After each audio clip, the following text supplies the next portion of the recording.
મજામાં ને? જય દ્વારકાધીશ મિત્રો, આજે હું તમને જણાવવાનો છું અષાઢી બીજ વિશે, દ્વારકાધીશનો મહિમા।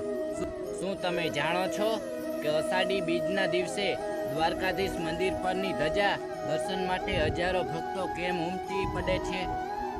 એવી કઈ ખાસ વાત છે કે આ દિવસે દ્વારકામાં અત્યંત પવિત્ર માનવામાં આવે છે? આવો જાણીએ આ અદ્ભુત મહિમા। ભગવાન શ્રી કૃષ્ણનું પ્રત્યેક અખંડ ભક્તિનું પ્રતીક છે। આ દિવસે દ્વારકાધીશના મંદિર પર વિશેષ દર્શન અને ધજાના દર્શન કરવા માટે દૂર દૂરથી ભક્તો આવે છે।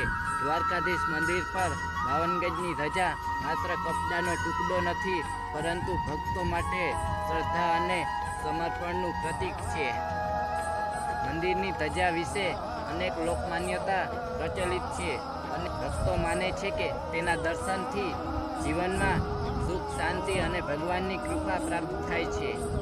માન્યતા મુજબ દ્વારકામાં શ્રદ્ધાપૂર્વક કેટલીક પ્રાર્થના ભગવાન શ્રી કૃષ્ણ સુધી જરૂર પહોંચે છે। તેથી જ અષાઢી બીજના દિવસે મંદિરનું વાતાવરણ અને ભક્તિનો આનંદ અને દિવ્ય ઉર્જા છલકાઈ ઉઠે છે। જો તમને પણ ભગવાન દ્વારકાધીશ પર શ્રદ્ધા હોય ને તો કમેન્ટમાં જરૂર લખજો। જય દ્વારકાધીશ। આવી જ આધ્યાત્મિક અને રસપ્રદ માહિતી માટે આપણી ચેનલ જરૂર સબસ્ક્રાઈબ કરો, વિવેક બ્લોગ ગુજરાતીને। જય દ્વારકાધીશ મિત્રો, કેમ છો બધા? મજામાં ને?